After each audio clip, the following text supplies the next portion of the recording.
যাদবপুর কাণ্ডে কলকাতা হাইকোর্টে বেশ অস্বস্তির মুখে এসএফআই সমর্থক উদ্দীপন কুণ্ডুরা। যাদবপুর কাণ্ডে পুলিশি তদন্তে কোনো হস্তক্ষেপ করল না কলকাতা হাইকোর্ট। তদন্তে পুলিশকে সহযোগিতা করতে হবে, তদন্তের স্বার্থে পুলিশ মোবাইল চাইলে তাও দিতে হবে, সাফ জানালো কলকাতা হাইকোর্ট। আদালতের পর্যবেক্ষণ, এসএফআই সমর্থক উদ্দীপন কুণ্ডু এফআইআরে অভিযুক্ত। তার বিরুদ্ধে মোবাইল না দেওয়ার নির্দেশ আদালত কিভাবে দেবে? তবে মোবাইল ডেটা কপি করে পুলিশকে দেওয়ার জন্য ম্যাজিস্ট্রেটের কাছে আবেদন করতে পারে এফআইআরে অভিযুক্তরা।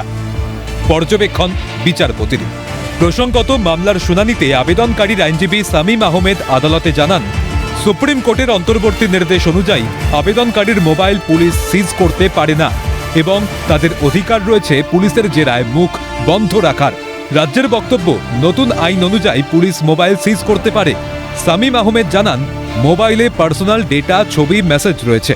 আর্টিকেল 13 অনুযায়ী মোবাইলের পার্সোনাল ডেটা সংরক্ষণের অধিকার আবেদনকারীর রয়েছে।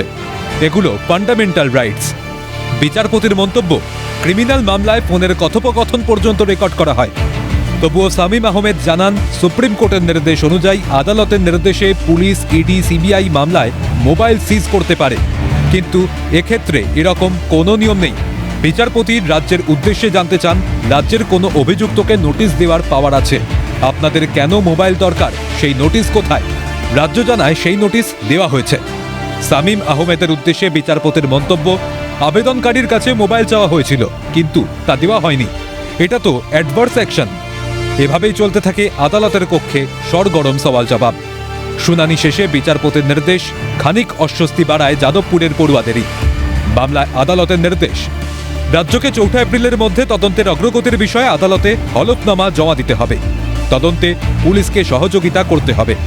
তদন্তের স্বার্থে মোবাইল চাইলে দিতে হবে পুলিশকে। পুলিশের তদন্তে হস্তক্ষেপ করল না কলকাতা হাইকোর্ট। 21 এপ্রিল মামলার পরবর্তী শুনানি। সুতরাং চাপ বাড়ল এসএফআই সমর্থক উদ্দীপন কুণ্ডুদের। হাইকোর্টের নির্দেশে বিনা বাধায় তদন্তের পূর্ণ স্বাধীনতাও পেল রাজ্য। যাদবপুর কাণ্ডের কিনারা পেতে নজর থাকবে মামলার পরবর্তী শুনানির দিকে। অভিরূপা হাজরার রিপোর্ট, ক্যালকাটা নিউজ।